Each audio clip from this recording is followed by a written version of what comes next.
ahead of the game in a lot of things because like I feel like I was doing podcasts before it was a podcast, but I didn't really know how to make money because when the first people that was doing they didn't get the ads and all of that back then. So when it was time to go to school, I found out that if you like sign up for school, they mail your parents what classes you're in, but you have 2 weeks and you can cancel the classes and they'll never tell your parents. What? So I'm faking kind of that I'm going to school, but I really canceled most of my classes and I'm just trying to build my website. And I knew the truth was going to come out eventually because when it was time to sign up for my second year of school, I was going to lose the Hope Scholarship. Oh. So my mom's going to know that I kind of like messed up my first year. Right. And I needed a miracle. I needed something to happen because I'm working my butt off. I'm chasing a dream. I feel out of alignment. I'm not supposed to be in school. Now I'm having to pay for school. I need a miracle. And I'm going to the college campus, signing up for my second year. And my phone rings. And I never in my life got a phone call. And the caller ID said Beverly Hills. It was a 310 number. Okay, who was it? It was a gentleman with the deepest voice I had ever heard. It sounded like the voice of God. He said, This is Brian Washington from Interscope Records. Ooh. I'm standing on campus. Yes, Mr. Washington, how can I help you? He said, we just signed an artist and he requested you to be his cameraman on his tour. Oh. I said, who's the artist? He said, Soulja Boy. I said, I know who Soulja Boy is. I would love this opportunity. And then like reality set in and I knew I had to tell Mr. Washington, I need to ask my mom if I could drop out of school. And he didn't say that. He said, how old are you? I'm like 18. He said, okay, ask your mom and then call me back. So I go home to my mom's house and my mom knows when the sales pitch is coming because she's a sales lady. You're right. So I know what's going to go through her head. Her little baby, on the road, hip hop, drugs, sex, violence. Yeah. So I have to stage this in a way. I said Interscope called. And I'm not naming one rapper. I'm saying Black Eyed Peas, Gwen Stefani. These are the people who are signed to Interscope, not 50 Cent. Yeah, none of that.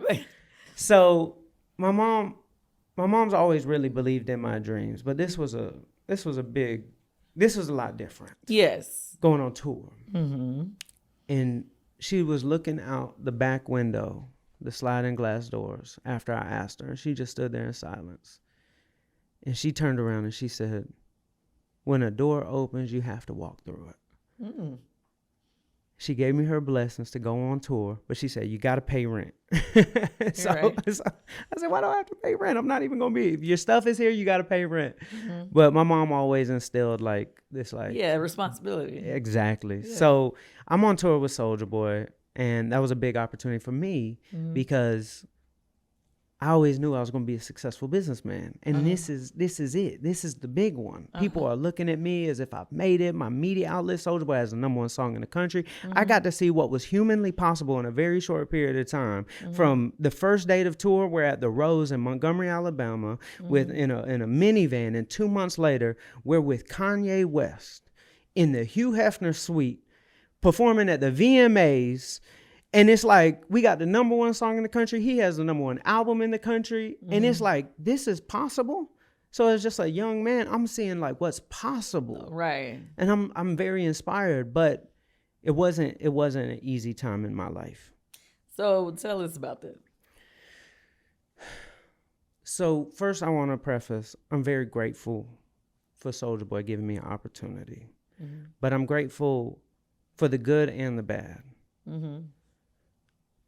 Because at this particular time in Las Vegas, I had actually not eaten in 3 days. Ooh. I was in this tough place in life where I didn't want to beg for my paycheck or my per diem, which I wasn't getting, but because I wanted to be a boss. So I'm not going to beg for it. I don't want to act like I'm struggling. Right. And then I'm also not going to call home to my mom because I don't want her to think something's wrong on the road. Right. So it's like at that time, it'll be like, you would have to send me a Western Union. Right. So I'm in Vegas and I haven't eaten in 3 days. Mm-hmm. And it's a very dark time because I'm not treated properly.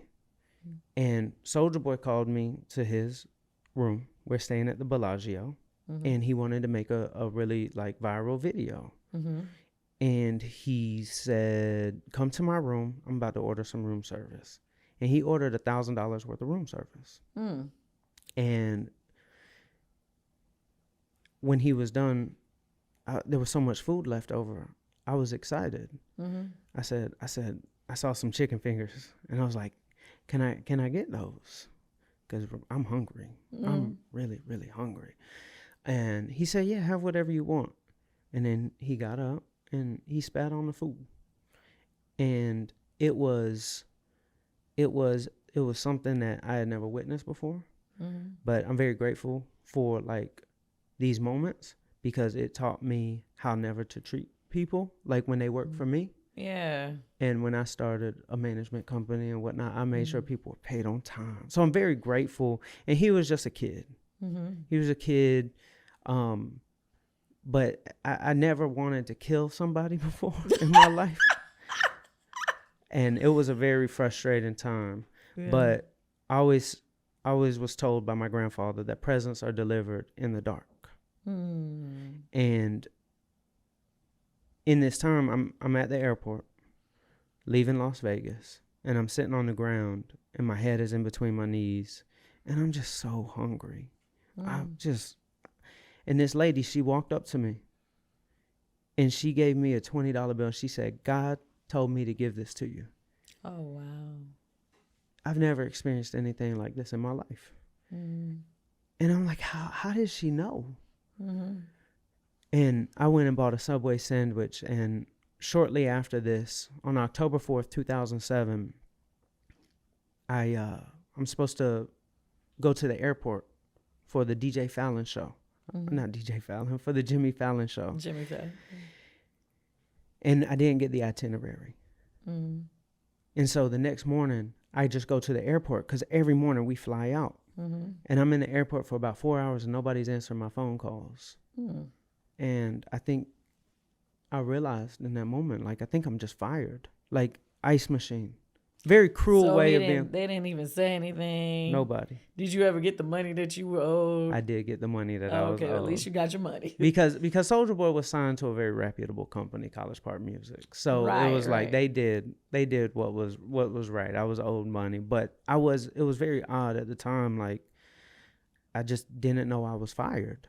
Mm-hmm. It was just, I'm at the airport, I get back on the MARTA bus, and I go to my mom's house, and I told my mom, I was like, I think I'm fired. Mm-hmm. And she got a little sad and was worried. And I said, no, don't be sad. Like, this is a blessing. This is a winning streak. Mm-hmm. She's like, what do you mean? I said, Ma, I'm the lowest paid person on the team. Now I'm about to be the highest paid person on the team. She was like, excuse me? I said, I'm going to be a manager. And she was like, you know how to manage artists? I was like, well, I'm the cameraman. So me as a delusional optimist, remember, like, these L's are really W's. Okay. I'm a delusional optimist that I'm the cameraman. I've been in every room, so I know how the game works. Yeah, and you're privy to what everybody's talking about, the deals they making, what they're saying. And I know how to make artists famous. Mm-hmm. Most managers don't know how to. I ain't gonna lie. Last week, beefing with Soulja Boy was not on my bingo card today, but. And Kandi, you too, you little bald head bitch. The reason why I'm like that because I be dealing with that certain type of situation like over and over. You know what I'm saying? What you mean, like people telling their side of a story about you? I'm in Vegas and I haven't eaten in 3 days. Mm-hmm. And Soulja Boy called me and he ordered $1,000 worth of room service. I saw some chicken fingers and I was like, can I get? Mm. I'm really, really hungry. And he said, yeah, have whatever you want. And then he got up and he spat on the food. You did say at some point in there, he was like, well, I did spit on his food and I did it for our ancestors.